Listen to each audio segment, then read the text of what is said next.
BJP നേതാവ് Prakash ജാവ്ദേക്കറും SNDP യോഗം general secretary Vellappally നടേശനും കൂടിക്കാഴ്ച നടത്തുകയാണ്. വെള്ളാപ്പള്ളിയുടെ ആലപ്പുഴയിലെ വീട്ടിലാണ് കൂടിക്കാഴ്ച നടക്കുന്നത്.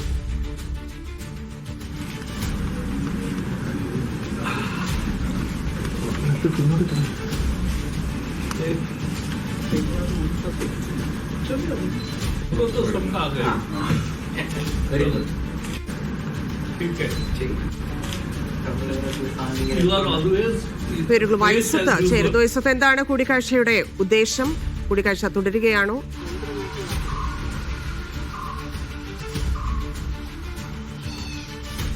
ധന്യ, അല്പസമയം മുമ്പാണ് കേരളത്തിൽ BJPയുടെ ചുമതലയുള്ള പ്രകാശ് ജാവ്ദേക്കർ ഇപ്പോൾ SNDP ജനറൽ സെക്രട്ടറി വെള്ളാപ്പള്ളി നടേശനെ കണ്ട് മടങ്ങിയത്. ഇപ്പോൾ അല്പസമയത്തിന് മുമ്പ് അദ്ദേഹം മാധ്യമങ്ങളെ കണ്ടിരുന്നു. തീർത്തും ഒരു സൗഹൃദപരമായിട്ടുള്ള ഒരു കൂടിക്കാഴ്ച എന്നാണ് അദ്ദേഹം ഈ ഒരു കൂടിക്കാഴ്ചയെ മാധ്യമങ്ങൾക്ക് മുന്നിൽ വിശദീകരിച്ചത്. എന്നാൽ അതിന് പുറമെ അദ്ദേഹം തിരുവനന്തപുരം കോർപ്പറേഷൻ പിടിച്ചതിൽ വലിയ സന്തോഷമുണ്ടെന്നും അതൊരു അഹമ്മദാബാദൽ മോഡലാണെന്നും ഗുജറാത്തിൽ എങ്ങനെയാണോ അവർ ഭരണം പിടിച്ചത് അതിന്റെ ഒരു നേർക്കാഴ്ചയാണ് ഇപ്പോൾ തിരുവനന്തപുരത്ത് തലസ്ഥാന നഗരത്ത് തങ്ങൾ അധികാരം പിടിച്ചുപറ്റിക്കൊണ്ട് ഇനി ഒരു സംസ്ഥാന ഭരണത്തിലേക്ക് കൂടിയുള്ള ഒരു വഴിയാണെന്നാണ് ഇപ്പോൾ ജാവ്ദേക്കർ മാധ്യമങ്ങളോട് സംസാരിച്ചത്. മാത്രമല്ല, അതിന്റെ പുറമെ ഇനി വരുന്ന നിയമസഭാ തെരഞ്ഞെടുപ്പിൽ വലിയ പ്രതീക്ഷയാണ് BJPക്കുള്ളതും അതിന് സകല പിന്തുണയും അദ്ദേഹം മറ്റുള്ളവരിൽ നിന്നും നേടുമെന്നുള്ള കാര്യവും മാധ്യമങ്ങളോട് അദ്ദേഹം വിശദീകരിച്ചു. ഏതായാലും ഇതിനൊരു സൗഹൃദ കൂടിക്കാഴ്ച എന്നതിൽ ഉപരി മറ്റൊരു വിശദീകരണവും അദ്ദേഹം മാധ്യമങ്ങൾക്ക് മുന്നിൽ നൽകിയില്ല. ധന്യ, ജാവ്ദേക്കറുമായുള്ള കൂടിക്കാഴ്ച എല്ലാ കാലത്തും IPയുടെയൊക്കെ കാര്യം നമുക്കറിയാം, വലിയ വിവാദമായിട്ടുണ്ട്. പ്രത്യേകിച്ച് ഈ സാഹചര്യത്തിൽ ഇടതുപക്ഷത്തിനൊപ്പം നിൽക്കുന്നു എന്ന് വെള്ളാപ്പള്ളി പറഞ്ഞുകൊണ്ടിരിക്കുന്ന സാഹചര്യത്തിൽ ഈ കൂടിക്കാഴ്ച വരും ദിവസങ്ങളിൽ രാഷ്ട്രീയ കേരളം എങ്ങനെ ചർച്ച ചെയ്യാനാണ് സാധ്യത?